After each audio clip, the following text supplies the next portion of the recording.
안녕하세요. 알통 박사입니다. 자, 오늘은 해박을 한번 공부를 해보도록 하겠습니다.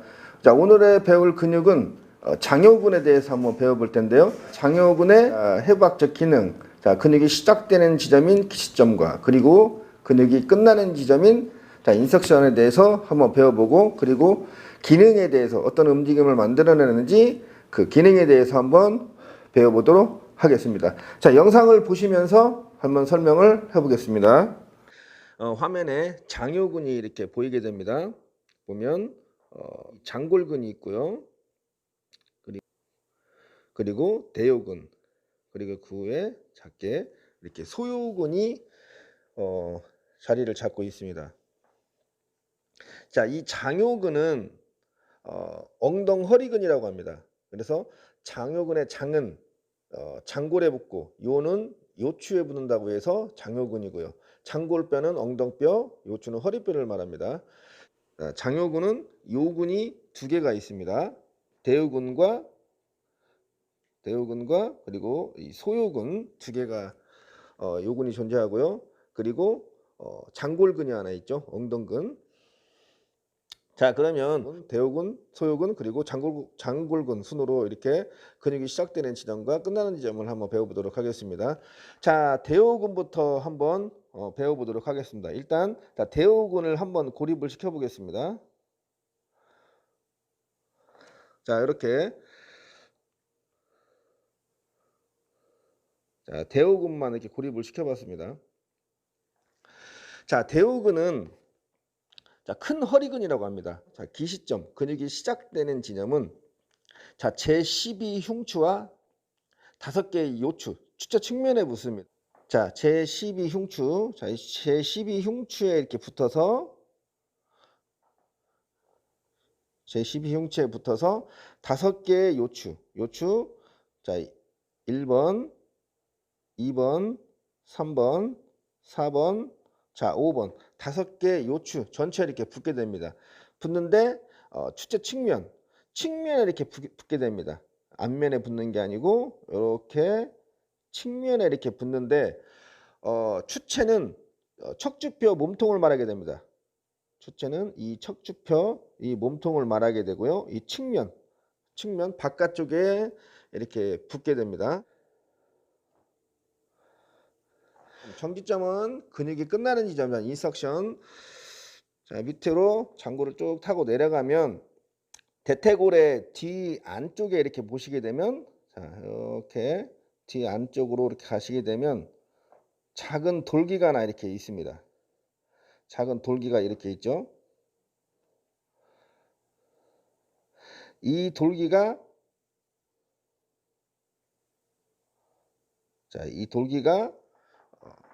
소전자입니다. 작은 돌기가 소전자인데 이 대퇴골 뒤 안쪽에 소전자의 이 돌기는 여기죠. 돌기. 예. 이 돌기가 소전자가 있고, 자, 대퇴골 뒤 안쪽에 이 소전자 밑에 이 안쪽에 이렇게 정지점이 되겠습니다. 밑에 이렇게 붙게 되죠. 그래서 장요근의 정지점은 대퇴골 뒤 안쪽 면에 소전자에 이렇게 붙게 됩니다. 소전자. 자, 대요근을 끝났고요. 이제 소요근은 근육이 시작되는 지점과 근육이 끝나는 지점. 자, 소요근은 작은 허리근이라고 합니다. 기시점, 근육이 시작되는 지점은 제12 흉추에 붙어서 그리고 제1 요추에 이렇게 붙게 됩니다. 그리고 정지점, 근육이 끝나는 지점은 보시면 치골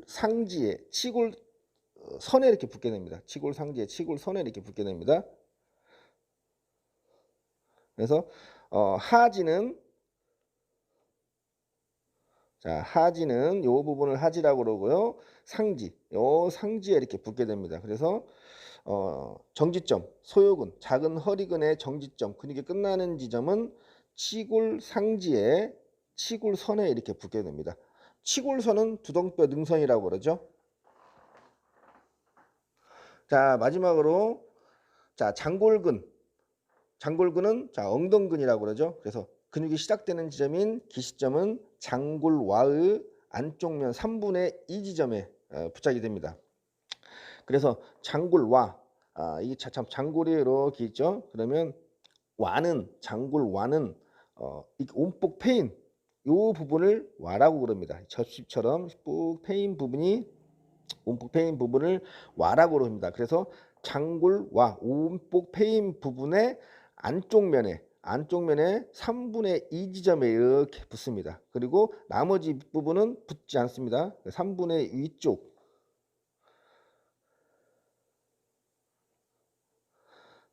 자 장골 와의 자, 안쪽 패인 부분에 안쪽면에 상부 3분의 2 점에 이렇게 붙게 됩니다. 그래서 나머지 부분은 자 붙지 않고 윗부분에 3분의 2 지점에 붙게 되고요.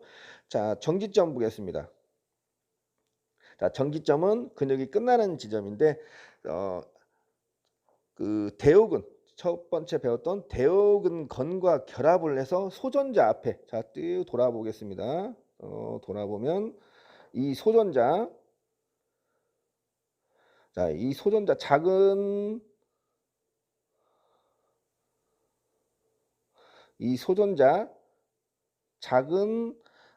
돌기 이렇게 앞에 장골근이 붙게 됩니다. 지금까지 장요근의 근육이 시작되는 지점과 근육이 끝나는 지점에 대해서 한번 배워봤습니다. 자, 그러면 이제 기능에 대해서 한번 배워볼 텐데요. 자, 첫 번째 이 장요근의 기능 중에 하나는 고관절을 굴곡시키는 기능을 합니다. 그래서 우리가 걸을 때 걷게 되면 한쪽 발이 다 들리게 됩니다. 그러면서 자 고관절이 굴곡이 되죠. 이 기능을 하는 게 장요근의 기능 중에 하나고요. 자 그리고 두 번째 우리가 정상적으로 이렇게 서 있을 때 요추는 전만이 됩니다. 전만이 되고 요추가 신전이 되죠. 그래서 앞으로 굴곡이 되어 있는 건 전만, 뒤로 굴곡이 되어 있을 때는 후만이라고 합니다. 그래서 허리는 전만, 등 쪽이 살짝 굽어져 있죠. 이건 후만이라고 합니다. 그래서 정상적으로 이렇게 서 있을 때 우리는 전만이 되면서 허리가 요추가 신전이 됩니다. 이 기능을 하는 게 장요근의 기능 중에 하나고요. 자 그리고 우리가 상체를 굽혔을 때 자, 요추가 굴곡이 됩니다. 이 기능을 보조하는 게 장요근의 기능이 되어 있습니다. 자, 세 번째는 고관절의 외전의 보조 역할을 하게 됩니다. 자, 우리가 다리를 들어 올렸을 때 장요근이 짧아지면서 자, 약간 내전이 일어나면서 외회전이 일어나게 됩니다. 그래서 이 외전의 보조 역할을 하는 게 장요근이고요. 자, 제기차기를 한다든가 양반다리를 한다든지 아니면 닭싸움을 하는 이런 동작들은 이 장요근이 외전의 보조 역할을 하기 때문에 이 움직임을 만들어낼 수 있는 거고요. 이 장요근의 주동적인 역할을 하는 거는 중둔근과 소둔근이 되겠죠. 자 그리고 우리가 이제 무릎을 신전한 상태에서 무릎을 폈을 때 이 장요근을 안정화시켜주고 고정시켜주는 역할을 하게 됩니다. 자, 이 소요근은 요추를 전만시킬 때 보조 역할을 하게 되고요. 자, 또 하나 이 장요근은 보행 시에 크게 작용을 합니다. 보행 시에 크게 작용을 하기 때문에 오래 서 있으면서 일하시는 분들한테는 이 장요근이 굉장히 필요하고 항상 문제를 일으키게 되죠. 자, 그리고 중요한 건 우리가 이제 고관절에서의 대퇴골의 신전, 자, 굴곡이 됐죠. 고관절에서의 대퇴골의 신전은 외회전이 아니라 내회전입니다. 자, 신전했을 때는 자, 고관절에서의 대퇴골의 신전은 자, 내회전이 일어나게 되고요. 그리고 자, 굴곡이 됐을 때 고관절이 짧아지면서 자, 외회전이 일어나게 됩니다. 자, 요건 중요한 겁니다. 그래서 장요근에 대한 적절한 신전의 자세는 외회전이 아니라 내회전입니다. 자, 신전, 자, 고관절에서 대퇴골에서의 신전은 내회전, 자, 굴곡은 자, 외회전이 되겠습니다. 자, 오늘은 장요근에 대해서 이렇게 한번 배워봤습니다. 이 해부학 기능적 움직임을 공부를 하다 보면 그 암기 위주로 공부를 하는 것보단 해부학 기능적 움직임에 대한 이해가 필요하지, 그렇지 않으면 금방 또 다시 잊어먹게 되고 그러는 것 같습니다. 그래서 공부를 하실 때 항상 이해를 하면서, 또 움직임에 대한 해부학에 대한 이해를 하면서 공부를 하시면 좋을 것 같습니다. 자, 지금까지 알통마사였습니다.